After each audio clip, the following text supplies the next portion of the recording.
Thank you so much for coming tonight. What we're trying to do with this event is something that we haven't done in the past. We're trying to build some context for future speakers here for the Writer Series. My name is Mike Consmo. I'm the coordinator of the Northwest College Writer Series. Tonight we're going to have two speakers talk about the fiction, poetry, and film of Sherman Alexie. Sherman Alexie will be on campus on May 3rd, about a month from now, and we expect that event to be very well attended, and we wanted to provide a little bit of context, a little bit of understanding, perhaps some insight into ideas that are in his writings, and we have two great professors, Logan Burns and Jennifer Dare, here tonight to talk about Sherman Alexie's works. I'd like to begin with a bio of Sherman Alexie, just to give a little bit of context about his work and his ideas and his themes. So I'll read this for you. Sherman Alexie is a preeminent Native American poet, novelist, performer, and filmmaker. A Spokane Coeur d'Alene tribal member, Alexie grew up on the Spokane Indian Reservation in Welpinit, Washington. He has garnered high praise for his poems and short stories of contemporary Native American reservation life, among them The Business of Fancy Dancing, The Lone Ranger and Tonto Fistfight in Heaven, which won a PEN Hemingway Award, and Smoke Signals, a critically acclaimed movie based on one of Alexie's short stories for which he also co-wrote the screenplay. In his short story and poetry collections, Alexie illuminates the despair, poverty, and alcoholism that often shape the lives of Native Americans living on reservations. A key characteristic of Alexie's writing is irony, and his dark humor is often buoyed by an exquisite sense of timing. Alexie's lecture on May 3rd will focus on his book, The Absolutely True Diary of a Part-Time Indian, which won the National Book Award for Young People's Literature in 2007.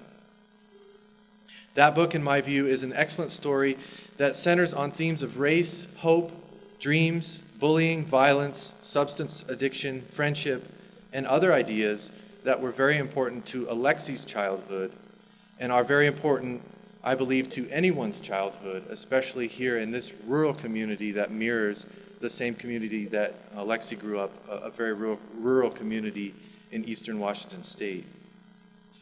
I'm very excited to bring this author to campus. It's been a collaboration with many people from across the campus.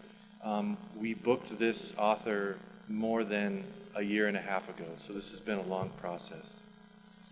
I believe his ideas and his humor will challenge and entertain the entire audience, and it should be an interesting night. And I'm very glad that Logan and Jennifer agreed to my invitation here to come and speak to you tonight. So, I'd like to introduce our first speaker, who is Logan Burns. Professor Burns is in his first year at Northwest College as an assistant professor. He previously was a professor at Middle Georgia State for several years. He has a strong background in creative writing. His focus is in poetry. He earned a doctorate in literature and writing from the University of Denver, and he earned a Master of Fine Arts from Colorado State University. I'm always fascinated by Logan's careful reading of poems, and I'm looking forward to his perspective of Alexie's work. Please welcome Professor Logan Burns.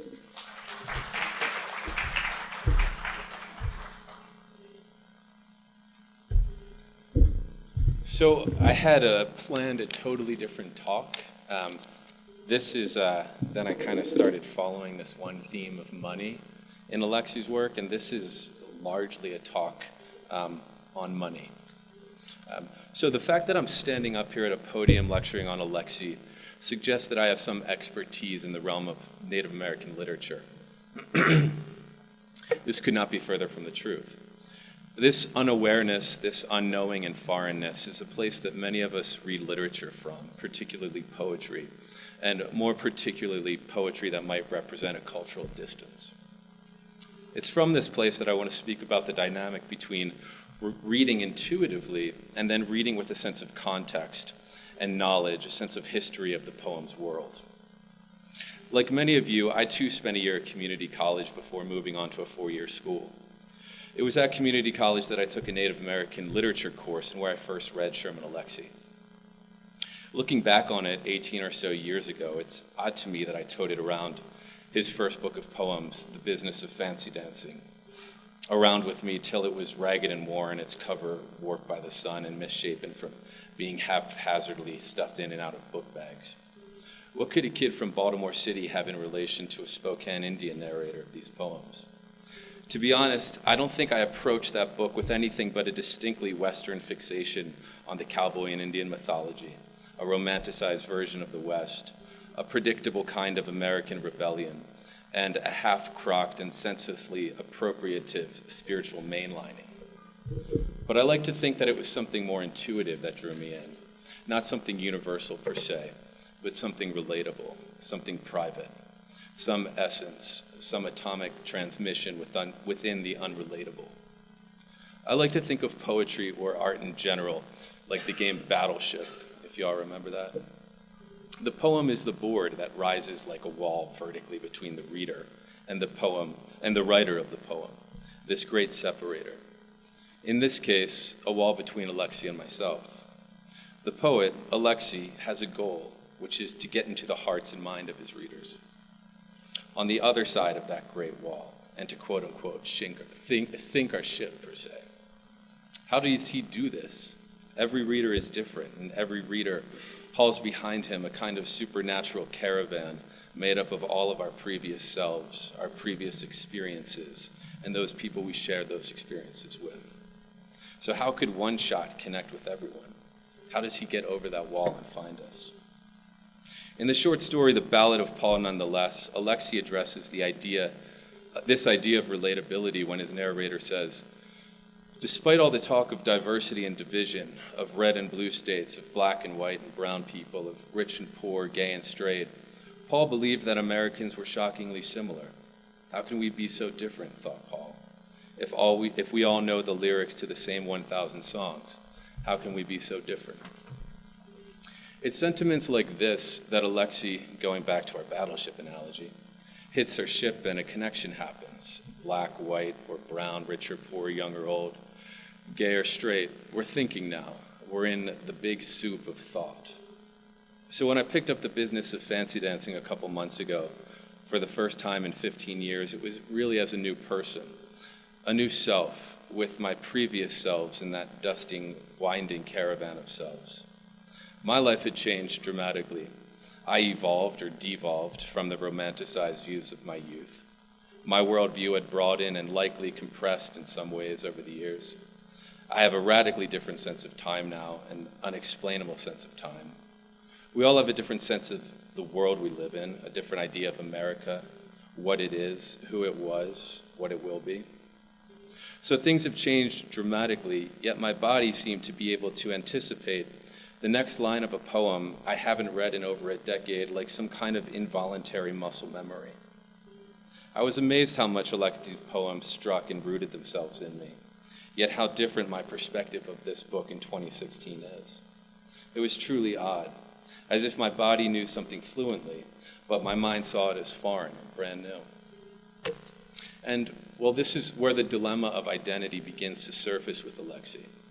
Much like Toni Morrison's short story Recitative, a racially charged narrative that refuses to disclose its character's race, or Claudia Rankine's recent essay collection Citizen, which deals specifically with microaggressions in the African American experience through the repeated use of an indicting second person.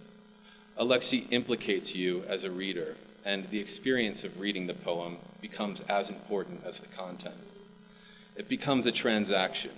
And like most transactions, it contains a broader quality, a whispered sentiment.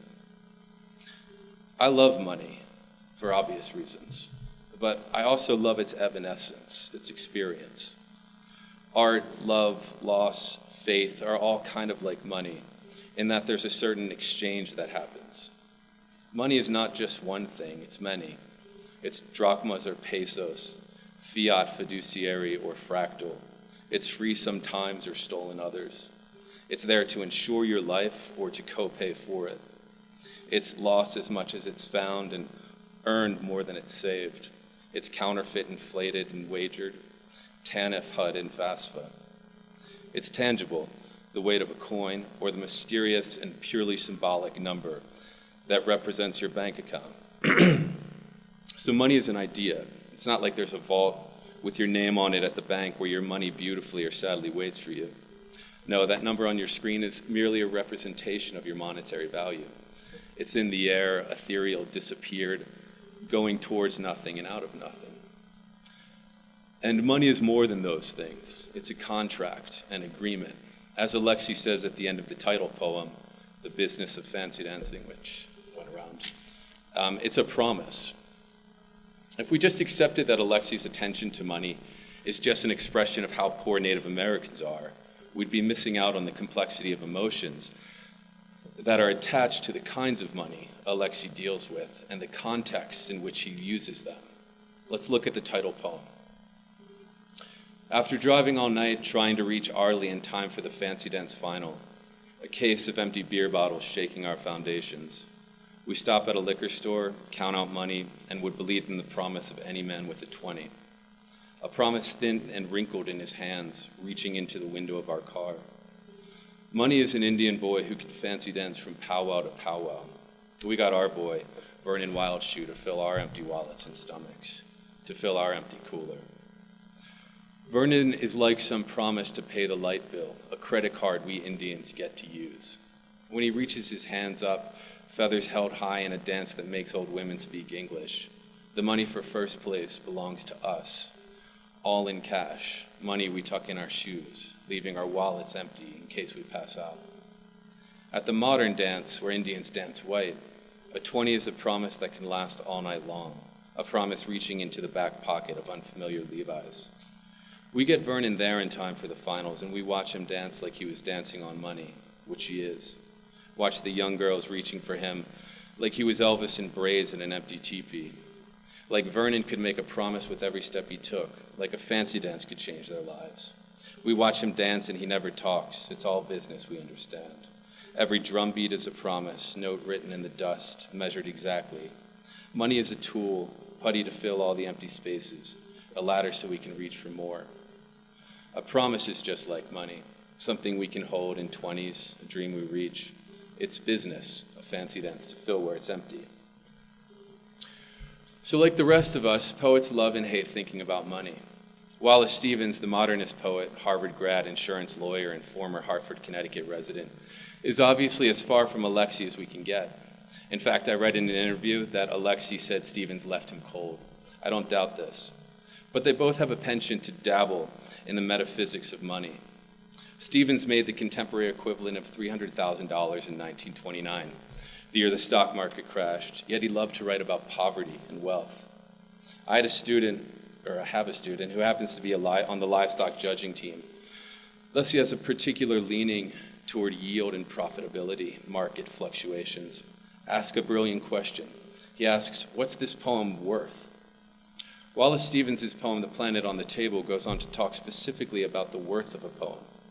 In the final two stanzas, Stevens writes of poems, it was not important that they survive. What mattered was that they should bear some lineament or character, some affluence, if only half perceived in the poverty of our words, of the planet of which they were part. In Stevens' poems, we see him addressing wealth and poverty, money, through a private, individual, and even existential lens. For Alexie, we too have that metaphysical element, but it speaks to a more specific cultural representation of money, in addition to a private one. If we read The Business of Fancy Dancing with intuition only, we might see it as a moving narrative about poverty in the Native American community, combined with the affluence of identity. We may see it as a poem that focuses on a specific anti-hero, on the whole community holds up as a representation of their best selves, a kind of charming and badass beer-buying savior. We might begin, even, to ask if Wildshoe is being used by his peers for his talent of acquiring booze. But if we make an effort to look more closely, we'll see how much this poem deals specifically with the Native American relationship to Western ideas of money. If we read intuitively, we might guess that fancy dancing is just like any other Native American dancing. To many of us, it might be difficult to discern one dance from another. But fancy dancing actually has quite unique roots in relationship to the rest of Native American dancing. This isn't the famous sun dance or the snake dances of San Ildefonso Pueblo. This isn't the grass dance or rain dance or war dance or ghost dance. We don't want to cobble all those together. This is a fancy dance. A little bit of research tells me that fancy dancing was, quote, not a historical dance traditional of any tribe, but it was created by members of the Ponca tribe in 1920s and 30s in an attempt to preserve their culture and religion. At this time, Native American religious dances were outlawed by the United States and Canadian governments. Traditional dances went underground to avoid government detection.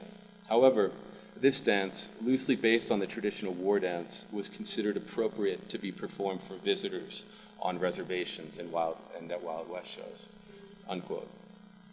From this definition of fancy dancing, we can see that it was a direct reaction to colonialism.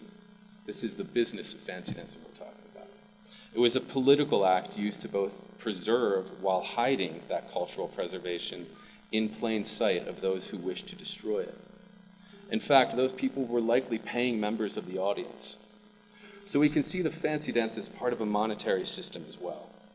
It shows that Native America participated in the vaudeville Wild West shows that glamorized and mythologized the West, both as an effort to make money off of tourism and to simultaneously preserve and spread their culture. Additionally, we see that fancy dancing was a particular dance, and it was particular precisely because it was a general dance. General in the sense that it stretched across tribes and unified tribes in the face of cultural genocide, because it could do so without being subject to the restrictions other tribe-specific dances faced, largely because it was categorized as a form of entertainment for tourists at Wild West shows. But we also see that in this poem, that fancy dancing in the late 20th century has evolved from its early 20th century roots into a distinct and nuanced profession of pride, separate from its earlier political effort. However, this poem expresses a conflict within that pride. We see that the fancy dancing is still strapped to traces of the Wild West economy of its previous incarnation, and that the best dancer earns the prize of money. This creates a conflict because fancy dancing is no longer entirely part of the white-run Wild West show. Rather, it is fully integrated into Native culture. Essentially, it has become as significant to Native identity in the 20th century as the grass dance and rain dance was in prior centuries. It is this dilemma that Alexie seems to be examining in this poem. We see our hero, Vernon Wildshoe, use his prize money to purchase alcohol, beer in particular, and we see a case of beer bottles, quote, shake the foundations. So alcoholism shakes the foundations of what? A culture, an individual, a spiritual house. And the only thing that can placate this shaking seems to be, according to our speaker, stopping at the liquor store. This line obviously speaks to the dilemma of alcoholism in Native America, but this can certainly extend beyond that specific community's relationship to alcohol abuse and into all communities. The late novelist David Foster Wallace, who wasn't Native, once said that, quote, some of the sadness that infuses American culture right now has to do with the loss of a sense of purpose or organizing principles, something you're willing to give yourself away to, and that the addictive impulse is interesting and powerful only because it is an obvious distortion of a religious impulse or an impulse to be part of something bigger. In the business of fancy dancing, we've seen Vernon Wildshoe follow the impulse of something bigger, while the narrator and those who cheer on Vernon follow the impulse of addiction.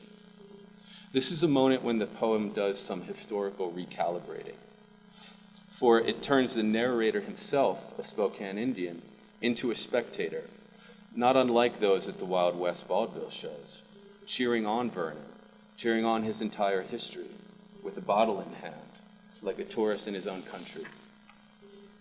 The line, "The promise of any man with a 20," is something of a Rosetta Stone or Ars Poetica for this inquiry into the language of money in the poetry of Alexie.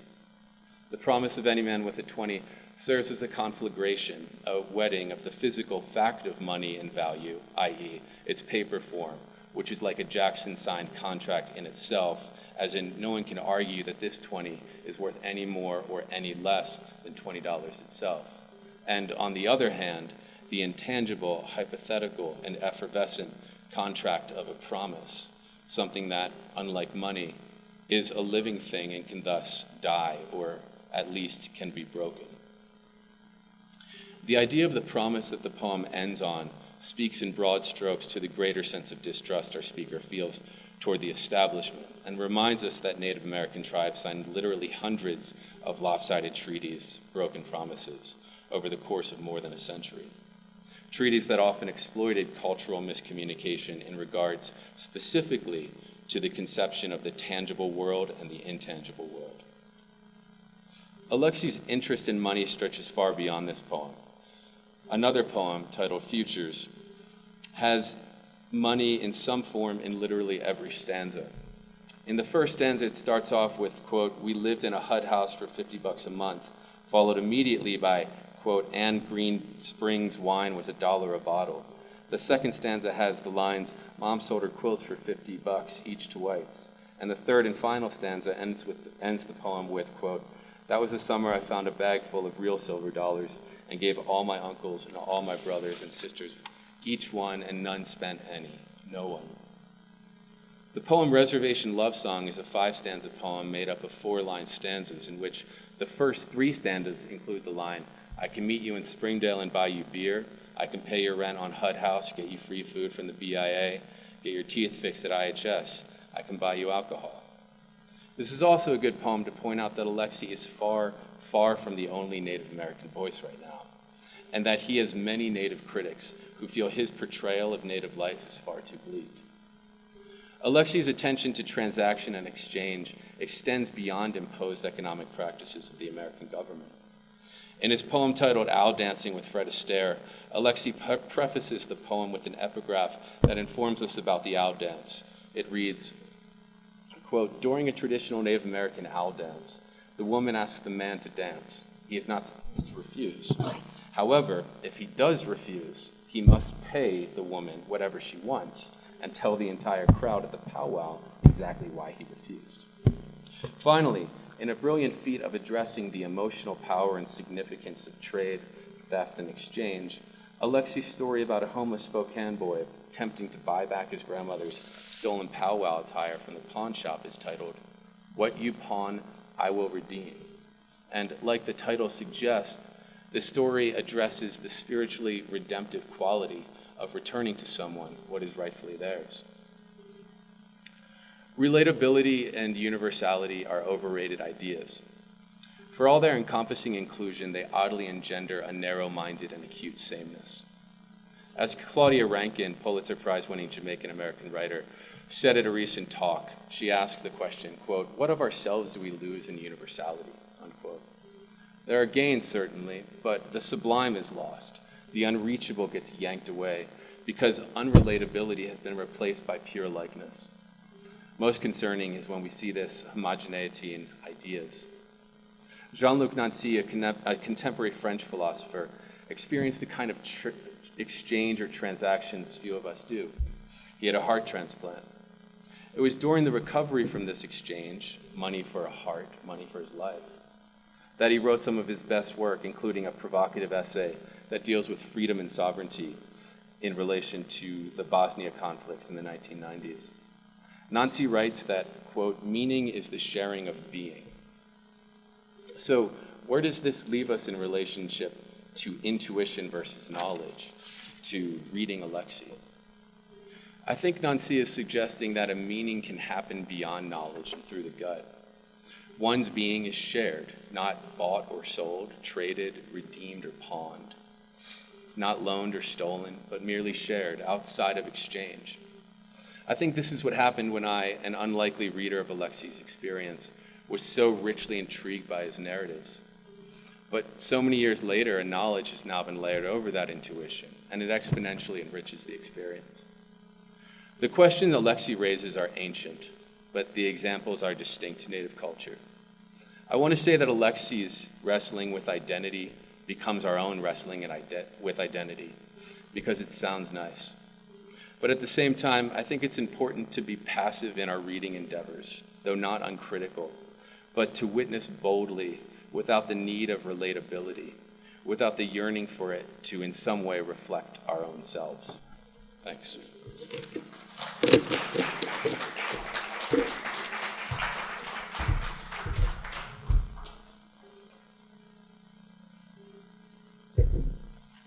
Thank you, Logan. That was great. That was perfect. I think, just a reminder, but you already know this now, if you come to the reading having done a lot of reading, having done a lot of studying of Sherman Alexie's poetry, what he will say that night will be so much more important. And I think Logan did a great job setting that up with some ideas and themes that we can study before we get to the actual event. So read as much as you can before you come to the event. I think it'll be a much richer evening. I'd like to introduce our second speaker now. Jennifer Dare is an assistant professor at Northwest College. She has worked at the college since 2013. Jen earned her doctorate in English with an emphasis in folklore from the University of Oregon.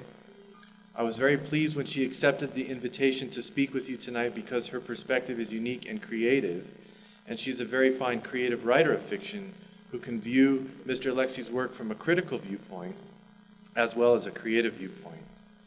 And I'm very excited to see which way her directions will go tonight. Please welcome Professor Jennifer Dare.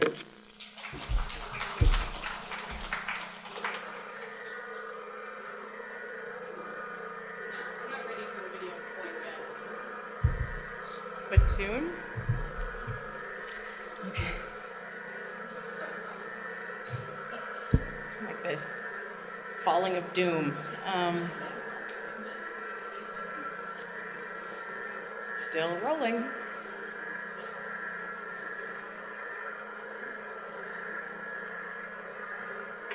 Yeah. Okay.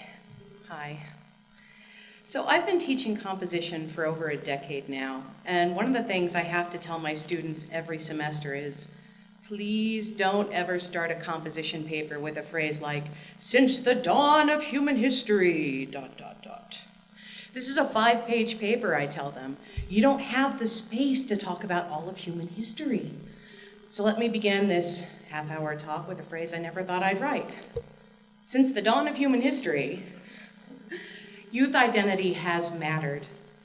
This is a gross generalization, naturally, but I wanted to begin this discussion of Sherman Alexie's The Absolutely True Diary of a Part-Time Indian with a factoid from our ancient past. Once upon a time, there were 2 dominant primate groups who coexisted on the earth for centuries. One group grew up very quickly. They were strong and powerful and efficient. Their children reached physical adulthood by the age of 10. The other group didn't grow up so quickly. They had a lapse of time between birth and puberty, a much longer latency period. They reached physical adulthood around the age of 18 or 19. Now, one group of primates became the people who would eventually drink coffee and wear heels to work in office buildings and drive fast cars and write novels. The other group went extinct. Now, I believed, hearing this for the first time, that surely it was the first group of primates, those sprinting towards adulthood, who became us. Wouldn't a group whose children matured to full adulthood in 10 years have an evolutionary advantage over their slow-boat companions? Isn't that the point of childhood, to become an adult? Wouldn't a population made up of quickly maturing children be better able to propagate themselves in a difficult environment? But I was wrong. The slow route to adulthood actually provided evolutionary advantages to that first group. And the first group, the Neanderthals, the quick sprinters to adulthood, they couldn't compete with. That long, slow journey and transition from child to adult is what we now call the teenage years, the gap between reproductive and social maturity. Our ancestors who took the scenic route to adulthood gained a particular advantage from those teenage years. Those teen years helped to socialize individuals and teach them the important things they needed to know to cooperate with other people and with other groups. In short, the reason humanity now exists as we know it, the reason it exists at all, is not in spite of teenagers, despite what long-suffering parents of teenagers might believe. It's rather because of teenagers. Youth culture, teen rebellion, awkward first dates, learning to coordinate the desires of the individual with the needs of the peer group. This gave us the advantage. And youth culture is the foundation of adult culture. To use an aphorism, the child is the father of the man. So I'm here tonight to talk about teen culture and youth identity by way of Sherman Alexie's absolutely true diary of a part-time Indian, and to talk about teen culture as being important and laudable. The young adults who get their hands on a book like Alexie's are not holding culture back, they are creating it. They do this by playing with their sense of identity. Movies, television, and in particular young adult literature provide a vast costume closet of potential identities to incorporate. And these teens are not being silly or vacuous. This time in their lives is when they begin to understand the values of tradition and faith and culture, not just pay lip service to what their parents believe. They are doing hard work in building their own character. And while it might look silly to adults who perhaps cannot remember how hard it was to be a young person, it's the backbone of human society. The scenic route, this long, slow climb, gives us time and space we need to function as individuals in a society. So Sherman Alexie's book is fiction, but it documents the process of a young man understanding, trying on, discarding, and shaping portions of his identity as an Indian. Alexie's book tells the story of Arnold's spirit, called Junior, who is having difficulty accepting the negative connotations of his identity as a Native American, an Indian as he calls himself. Arnold, born with water on the brain, too many teeth, born into deep poverty and into the cycle of poverty that exists on the Spokane Reservation, overcomes extreme challenges presented by his birthright, and then overcomes the rejection and anger of his entire community and his best friend when he decides to join the nearby non-reservation all-white high school at the age of 14.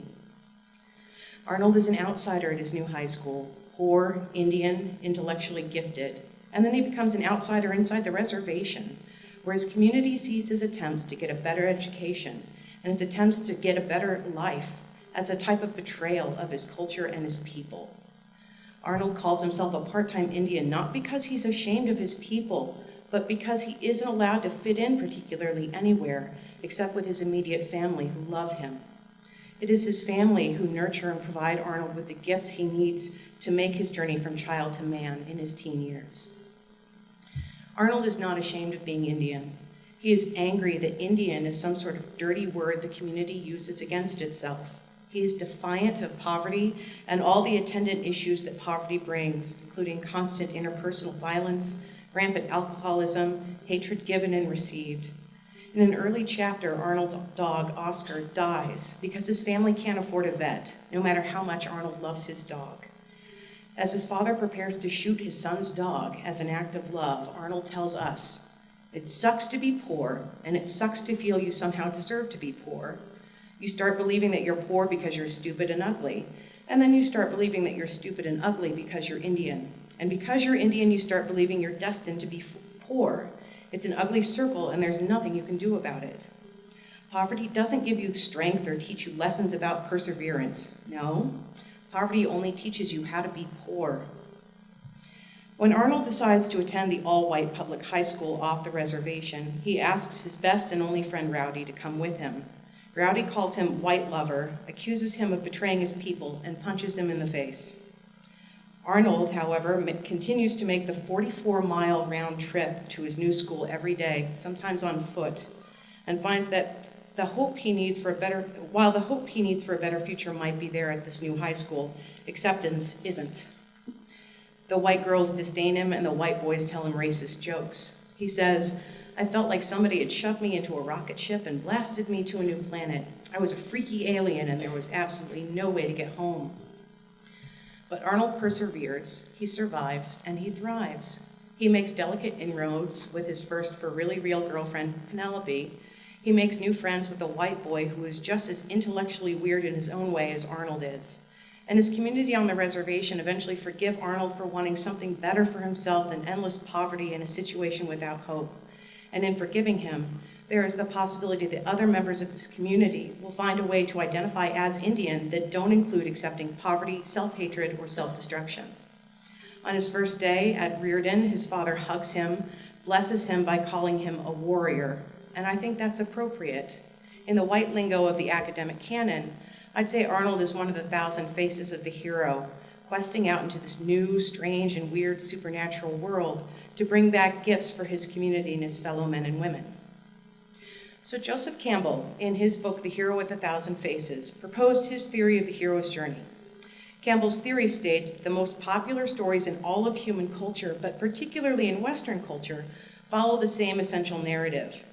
The summation of this often retold story is that a hero leaves the world of common day and enters into a land of supernatural wonder.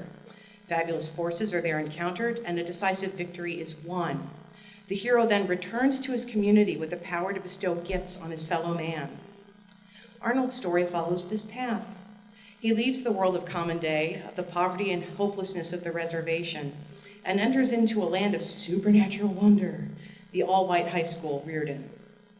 In lieu of explaining Campbell's theory in exhaustive detail, however, there's this terrific YouTube video by Puppeteers Glove and Boots, which illustrates some of the major points of Campbell's heroic journey very well. So we're going to take a look at a short video. Yeah.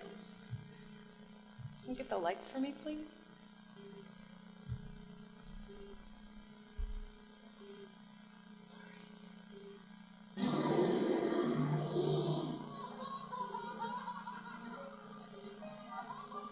Oh, what happened to you, Adam Sandler? You used to be such a lovable idiot. Now he's just an idiot. Well, it's because Adam Sandler doesn't follow Monument no more. What? The Monument. It's also known as the hero's journey. It's why Happy Gilmore was a great movie, but Jack and Jill was not. The hero's journey is a theory by a guy named Joseph Campbell. One of the ideas behind it is that all great stories include the same characters. There is no way that works for Adam Sandler movie. Yeah, it does. You can find all 7 of these character types in Happy Gilmore. I don't get this. This is way too complicated. No, it's not. You know all these characters. There's a version of each of them in every great story you've ever seen or read. Every story has a hero. They're usually just your average Joe in the beginning, because the audience has to relate to him. You're making this up. No, think about it. All great stories have heroes. They start small, with problems to overcome, and then they gain the wisdom and power to solve their conflicts. Sounds like you were talking about Luke Skywalker. Exactly! He's a great example of the hero. We should act that out. Look at me, stuck in his crappy planet, and Uncle got burned up like chicken cutlets. What are you gonna do? Me, personally, I'm gonna save the galaxy and make out my sister. The second archetype character is the Herald. And Kumar. What? No, the Herald changes the course of the story, often starting the hero on their adventure. What, some weird guy says, stop what you're doing and go on an adventure? Sometimes, but it doesn't have to be a person. It could be an object or an event. My life sucks. I don't fit in. Wish I could leave and go to school. Oh, hey Harry Potter, how you doing? I'm a talking picture like out of Harry Potter stories. Listen, go to wizard school. They got a dinner buffet that you would not believe.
Mario's weird eyes. Thanks. Okay. All right, so there are different elements to the hero's journey. There's the hero, the young naive fool out in the world. Then there is the herald who prompts the hero out on his journey. Then comes the mentor, who is a wise presence who guides and helps the hero, gives him gifts and amulets and boons for his journey. The shapeshifter, whose role changes in the story. They may be friend become an enemy, maybe an enemy who becomes a friend. They may become a helper who becomes a mentor or a shadow. The last archetype in the hero's journey is the shadow, who is the force of ultimate evil. Everything the hero has met and had to deal with throughout his journey prepares him for this final confrontation with the shadow that must be overcome, the big bad, or the level boss, if you're using video game terms. Right? Love and Boots are cute. They act that out, but we don't have time for that, so that's sad. So Arnold, our young hero, begins his journey with next to nothing. He begins at a deficit. The first chapter discusses Arnold's beginnings in his own words. I was born with water on the brain. I was born with too much cerebral spinal fluid inside my skull. But cerebral spinal fluid is just a doctor's fancy way of saying brain grease. Brain grease works inside the lobes like car grease works inside an engine.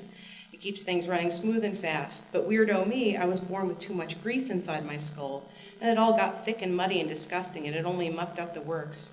My thinking and breathing and living engine slowed down and flooded. Let's see, he's given surgery for the cerebral spinal fluid. And then he says, I was born with 42 teeth. The typical human has 32, but I had 42. My teeth got so crowded I could barely close my mouth. I went to Indian Health Service to get some teeth pulled so I could eat normally, not like some slobbering vulture. But the Indian Health Service funded major dental work only once a year, so I had to have all 10 teeth pulled in one day. And what's more, our white dentist believed that Indians only felt half as much pain as white people did, so he only gave us half as much Novocaine. What a bastard. Indian Health Service also funded eyeglass purchases only once a year and offered one style, those ugly, thick, black plastic ones. My brain damage left me nearsighted in one eye and farsighted in the other, so my ugly glasses were all lopsided because my eyes were so lopsided. And I was skinny. I'd turn sideways and disappear. But my hands and feet were huge. My feet were the size 11 in 3rd grade. With my big feet and my pencil body, I looked like a capital L walking down the road. And my skull was enormous. Epic. My head was so big that little Indian skulls orbited around it. Some of the kids called me Orbit, and other kids just called me Globe. The bullies would pick on me, spin me in circles, put their finger down on my skull and say, I want to go there. So obviously I looked goofy on the outside, but it was the inside stuff that was the worst. First of all, I had seizures, at least 2 a week. And whenever I had a seizure, I was damaging the damage that was already there.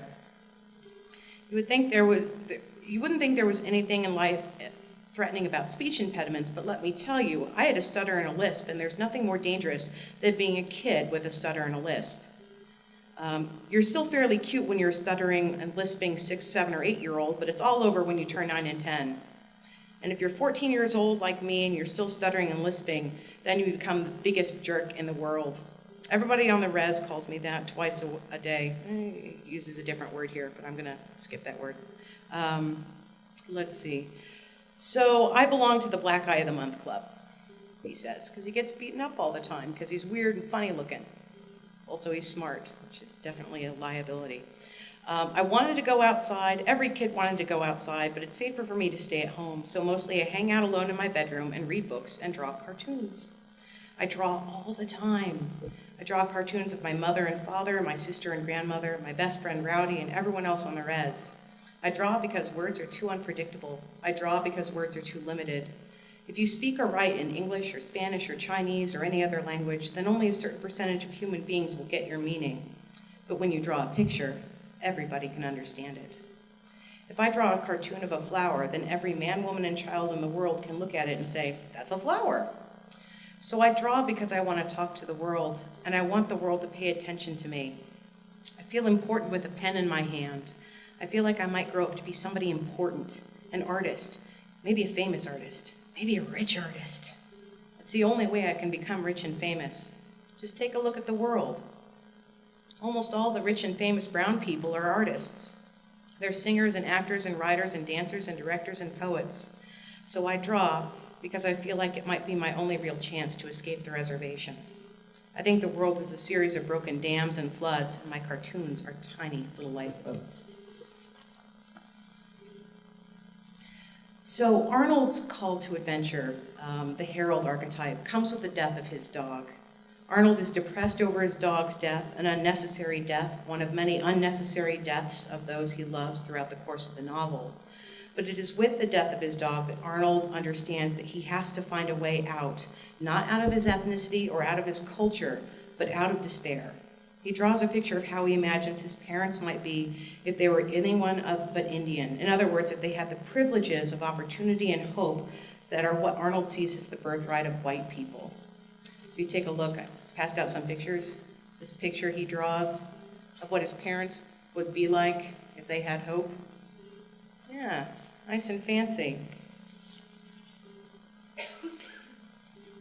Let's see. The call to adventure also comes in the form of his sister, who has graduated from the Reservation High School only to take up a troll-like occupancy in the basement, doing nothing, seeing no one, finding solace only in the dark of a dead end.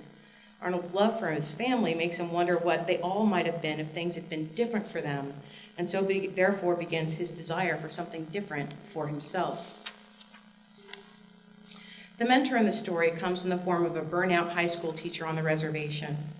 In a surge of anger, when Arnold realizes his reservation geometry book once belonged to his mother, realizing all the things he's not been given, Arnold throws his book at his teacher, Mr. P, and breaks his nose. Surprisingly, Mr. P comes to Arnold's house to ask Arnold's forgiveness. His teacher tells him, "I forgive you. When I first started teaching here, that's what we did to the rowdy ones. We beat them. That's how we were taught to teach you. We were supposed to kill the Indian to save the child. I didn't literally kill Indians. We were supposed to make you give up being Indian, your stories and your songs and your language and dancing, everything. We weren't trying to kill Indian people. We were trying to kill Indian culture. I can't apologize to everybody I hurt," Mr. P said, "but I can apologize to you." Mr. P's apology is an acknowledgement of the wrongs he has personally done to young Indians in his charge, and by extension, a symbolic apology for the wrongs that white people have done to Indians in this country. It's also his attempt at restitution. He tells Arnold he's a good kid and that he deserves the world, and he tells them that if Arnold stays on the reservation, Arnold will die, not physically, but spiritually. He tells Arnold, "You have to take your hope somewhere and go somewhere where others have hope." This place with hope is a white place, the all-white high school off the reservation. And this is a new world and a supernatural world. Arnold, through the book's illustrator of Ellen Forney, draws hope as a supernatural creature, a Pegasus flying through smiling cloud skies with a rainbow trailing out of its butt, and captions this idea of hope, white, white, white, white, white, white, white, white.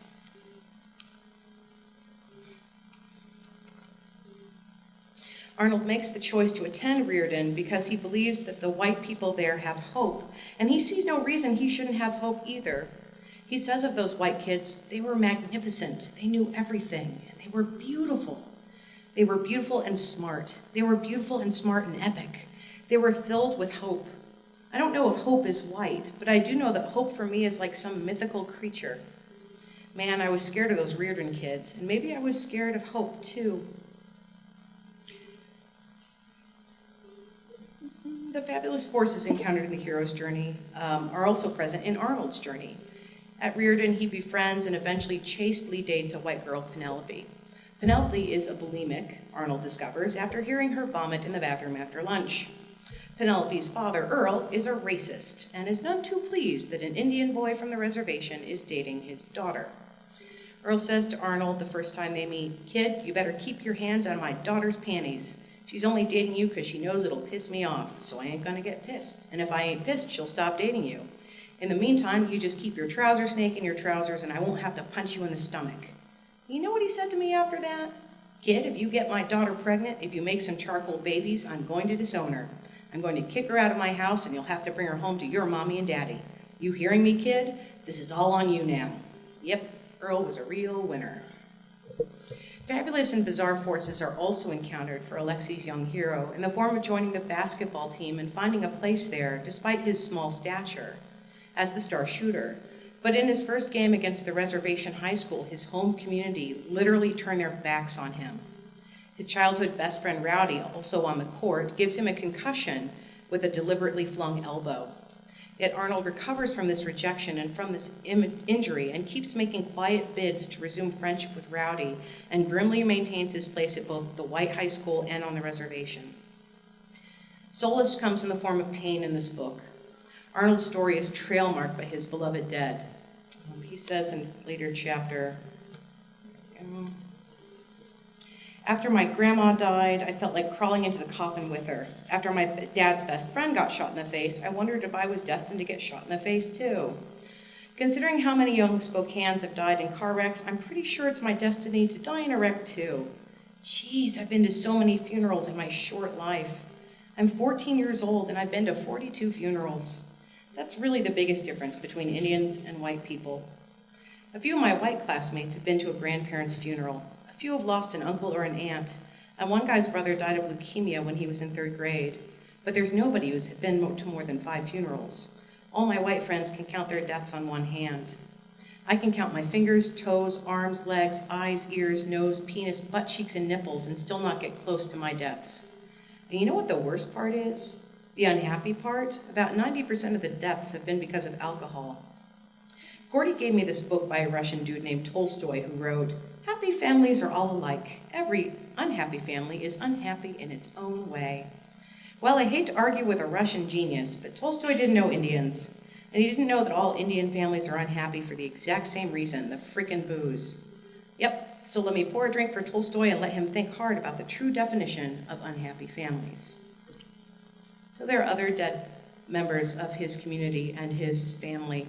His father's best friend, Eugene, a surrogate uncle to Arnold, is shot in a fight over the last sip of wine with a fellow alcoholic. His grandmother is hit by a drunk driver on her way back from a powwow. And his sister, who has managed to escape the basement in the form of a runaway marriage to an Indian from Montana, dies of smoke inhalation when a fire destroys the trailer where she is sleeping off a mild bender. When he hears the news about his sister's death, the latest in a long line of deaths, all Arnold can do is laugh hysterically. He believes, and we are led to believe with him, that his sister left the reservation because she was following Arnold's example, a quest to find a better life. He says, "She only got married so quickly and left the res because I had left the res first.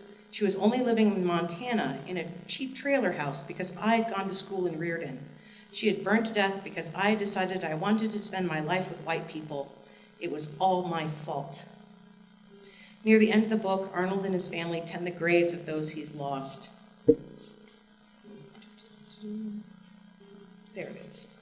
Today, my mother, father, and I went to the cemetery and cleaned graves. We took care of grandmother Spirit, Eugene, and Mary. Mom had packed a picnic and Dad brought his saxophone, so we made a whole day of it. We Indians know how to celebrate with our dead, and I felt okay.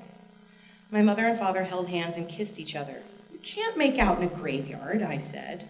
"Love and death," my father said. "It's all love and death." "You're crazy," I said.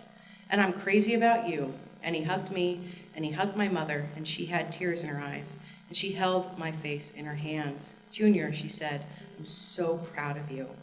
That was the best thing she could have said. In the middle of a crazy and drunk life, you have to hang on to the good and sober moments tightly. I was happy, but I still missed my sister, and no amount of love or trust was going to make that better. I love her. I will always love her. I mean, she was amazing. It was courageous of her to leave the basement and move to Montana. She went searching for her dreams, and she didn't find them, but she made the attempt. And I was making the attempt too, and maybe it would kill me too, but I knew that staying on the res would have killed me too. It all made me cry for my sister. It made me cry for myself, but I was crying for my tribe too. I was crying because I knew 5 or 10 or 15 more Spokaneans would die during the next year, and most of them would die because of booze. I cried because so many of my fellow tribal members were slowly killing themselves, and I wanted them to live. I wanted them to get strong and get sober and get the hell off the res. It's a weird thing. Reservations were meant to be prisons, you know? Indians were supposed to move on to reservations and die. We were supposed to disappear. But somehow or another, Indians had forgotten that reservations were meant to be death camps. I wept because I was the only one who was brave and crazy enough to leave the res.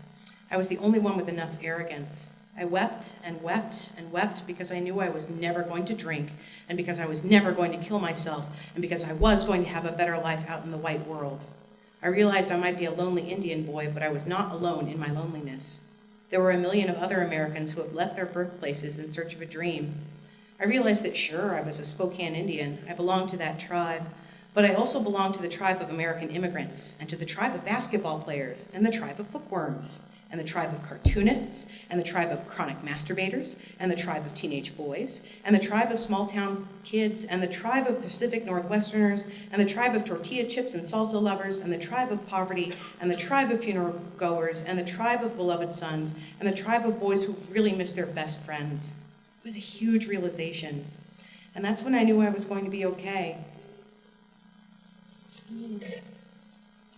So as these tragedies beset the Spirit family, the reservation community moves from rejection of Arnold into tentative acceptance into renewed friendship.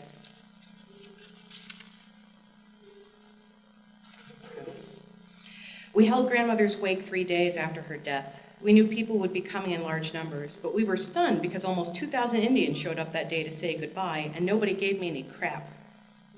I mean, I was still the kid who had betrayed the tribe, and that couldn't be forgiven, but I was also the kid who'd lost his grandmother, and everybody knew that losing my grandmother was horrible, so they all waved the white flag that day and let me grieve in peace. And after that, they stopped hassling me whenever they saw me on the res. I mean, I still lived on the res, right? And I had to go get mail and get milk from the trading post and just hang out, right? So I was still part of the res. People had either ignored me or called me names or pushed me, but they stopped after my grandmother died. I guess they realized that I was in enough pain already, or maybe they realized they'd been cruel jerks. I wasn't suddenly popular, of course, but I wasn't a villain anymore. No matter what else happened between my tribe and me, I would always love them for giving me peace on the day of my grandmother's funeral. So the shadow archetype, which Arnold has to overcome, is despair. And Arnold's victory is symbolized tellingly in his renewed friendship with Rowdy, our shapeshifter archetype, the one who changes roles in the story. And this is how Sherman Alexie concludes his book, with this reunification of two friends who love each other. So Rowdy says to Arnold, "You know, I was reading this book," he said. "Wow, you were reading a book?" I said, mock surprised. "Eat me," he said. We laughed. "So anyway," he said, "I was reading this book about old-time Indians and how we used to be nomadic." "Yeah?" I said. "So I looked up nomadic in the dictionary, and it means people who move around, who keep moving in search of food and water and grazing land." "That sounds about right." "Well, the thing is, I don't think Indians are nomadic anymore. Most Indians, anyway." "Nope, we're not," I said. "I'm not nomadic," Rowdy said. "Hardly anybody on this res is nomadic, except for you. You're the nomadic one." "Whatever." "No, I'm being serious. I always knew you were going to leave. I always knew you were going to leave us behind and travel the world. I had this dream about you a few months ago. You were standing on the Great Wall of China. You looked happy, and I was happy for you." Rowdy didn't cry, but I did. "You're an old-time nomad," Rowdy said. "You're going to keep moving all over the world in search of food and water and grazing land. That's pretty cool." I could barely talk. "Thank you," I said. "Yeah," Rowdy said. "Just make sure you send me postcards, you asshole." "From everywhere," I said. I would always love Rowdy, and I would always miss him too, just as I would always love and miss my grandmother, my big sister, and Eugene, just as much as I would always love and miss my reservation and my tribe. I hoped and I prayed that they would someday forgive me for leaving them, and I hoped and I prayed that I someday would forgive myself for leaving them. "Oh man," Rowdy said, "stop crying." "Will we still know each other when we're old men?" I asked. "Who knows anything?" Rowdy asked. Then he threw me the basketball.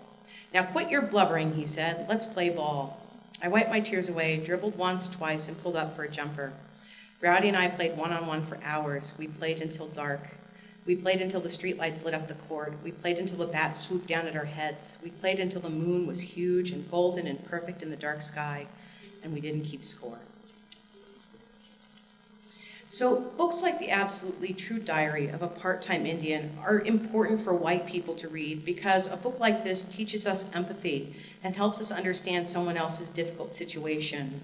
But they're also important to young people, real-life full-time Indians like Arnold, who might need encouragement to know that trying to make your life better, trying to reach for some hope, rejecting hopelessness and poverty is not a betrayal of your people. A fulfilling, rewarding life and self-respect is something that young people should be able to attain.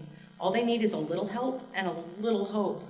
These are not qualities exclusive to white people to be doled out at our discretion. They are the birthright of every child. These are the qualities that help people grow into adults, not just physical adults, not just Neanderthals banging rocks together and growling for more meat, but rather human adults, the one who ask and give and shape and provide so that the young people today can share their power with us tomorrow. Thank you.